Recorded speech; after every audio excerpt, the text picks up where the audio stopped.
Hello students all over the world. Once again, you are welcome to our series of lectures on complex numbers. I am your lecturer, Professor Efan O. Efan. We are now in our 5th lecture in this series, and the topic is the Moiver's theorem.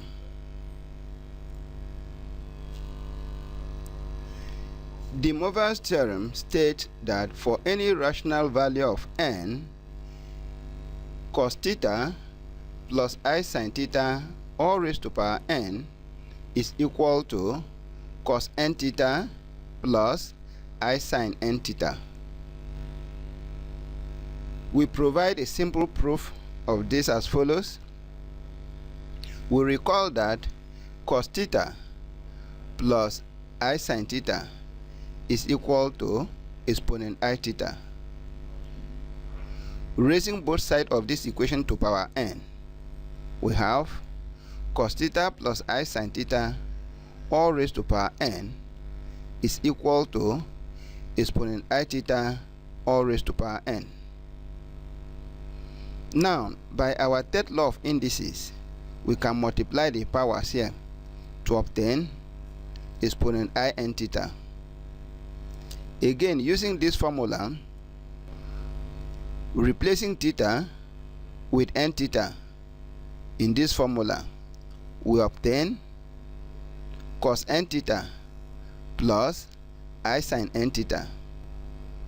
That is, cos theta plus I sin theta all raised to power n is equal to cos n theta plus I sin n theta.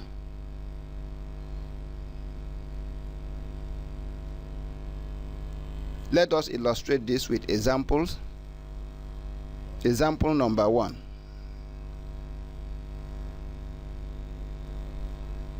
Express z equal to cos 60 degrees plus I sin 60 degrees all raised to power 2 in Cartesian form. A. Use the Moiver's theorem. B. Use expansion. Solution. Let us recall our de Moiver's theorem. Cos theta plus I sin theta raised to power n is equal to cos n theta plus I sin n theta. That is, cos 60 degrees plus I sin 60 degrees all raised to power n would be equal to, here theta is 60 degrees while n is 2. Putting n 2 and theta 60 here, we obtain cos 2 times 60 degrees plus I sin 2 times 60 degrees. And this will be equal to cos 120 degrees plus I sin 120 degrees. Note that 120 degrees lies in the second quadrant. And to obtain the trig ratio for the angles in the second quadrant, we have to subtract the given angle from 180 degrees. So 180 minus 120 will give us 60 degrees. Also note that cos is negative in the second quadrant and sine is positive in the second quadrant. So this will give us minus cos 60 degrees plus I sine 60 degrees. Cos 60 is half, while sin 60 is root 3 over 2. So therefore this is equal to minus half plus root 3 all over 2i. This is the required Cartesian form of cos 60 plus I sin 60 raised to power 2. Now let us use expansion to solve the same problem. We recall that cos 60 degrees plus I sin 60 degrees is equal to half plus root 3 all over 2i. Raising both sides to power 2, we have cos 60 degrees plus I sin 60 degrees raised to power 2 is equal to half plus root 3 over 2i all raised to power 2. Let us now carry out this expansion to obtain 1 all over 2 squared is 1 over 4.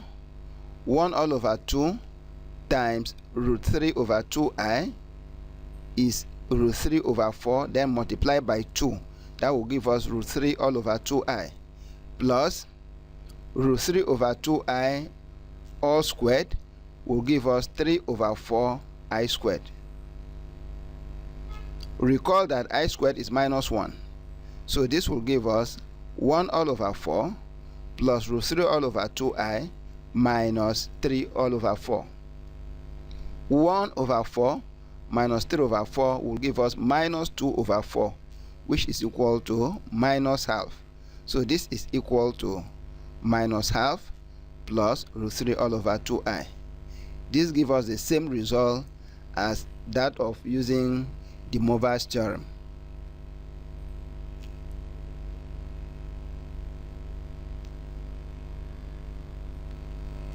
Example 2. Express z equal to cos 60 degrees plus I sin 60 degrees all raised to power 3 in Cartesian form. A. Use the Moiver's theorem. B.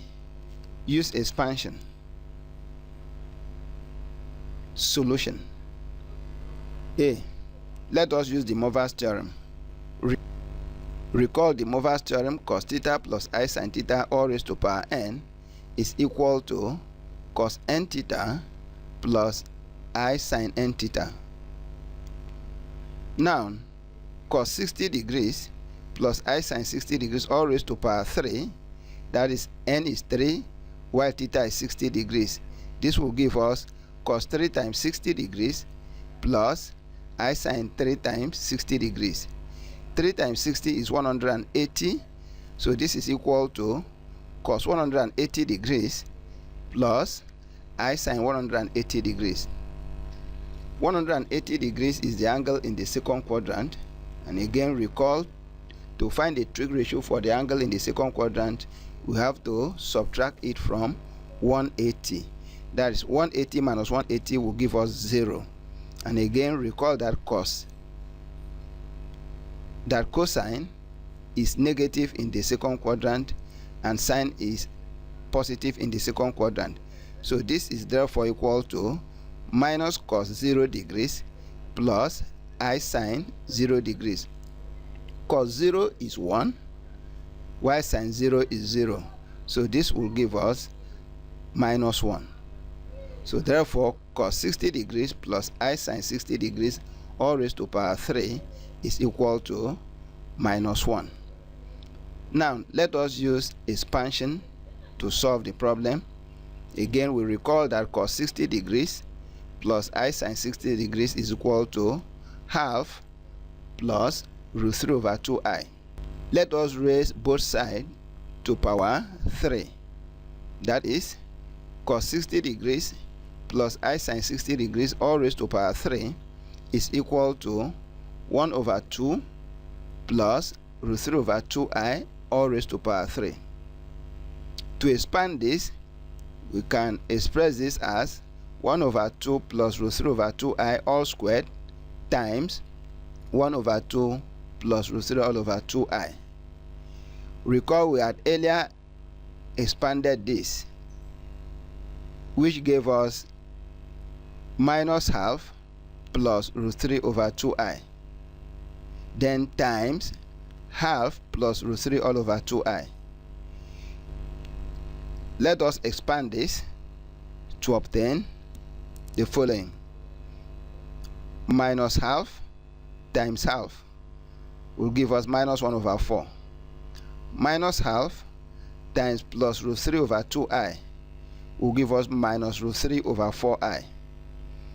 Root 3 over 2i times half will give us plus root 3 over 4i. Root 3 over 2i times plus root 3 over 2i will give us 3 over 4i squared. Minus root 3 over 4i plus root 3 over 4i will cancel out. And note that I squared is minus 1. So this will give us minus 4 minus 3 over 4. And that would be minus 4 over 4, which is equal to minus 1. And this gives us the same result as that of using the de Moivre's theorem. Example number 3. Express z equals to root 3 plus I raised to power 7 in the form z equal to x plus iy. Solution. Here it is better to apply de Moivre's theorem because expanding root 3 plus I to power 7 will take much of our time. So let us apply de Moivre's theorem here. First, we let z1 equals to root 3 plus I, and then obtain the modulus of z1, which is r, to be equal to the square root of root 3 squared plus 1 squared. Root 3 squared is 3, while 1 squared is 1. 3 plus 1 is 4, and the square root of 4 will give us 2.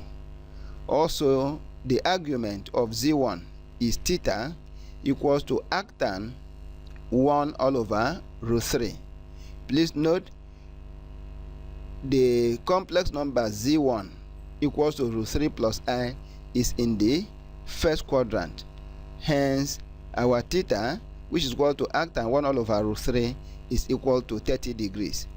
Let us now write z1 in polar form as z1 equals to r exponent I theta, which is equal to 2 exponent 30i. So therefore, our z, which is equal to root 3 plus I all to power 7, is equal to z1 to power 7, which is equal to 2 exponent 30i raised to power 7.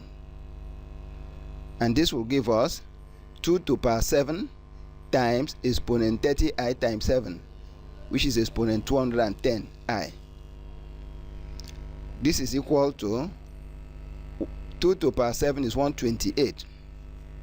Exponent 210i is equal to cos 210 degrees plus I sine 210 degrees.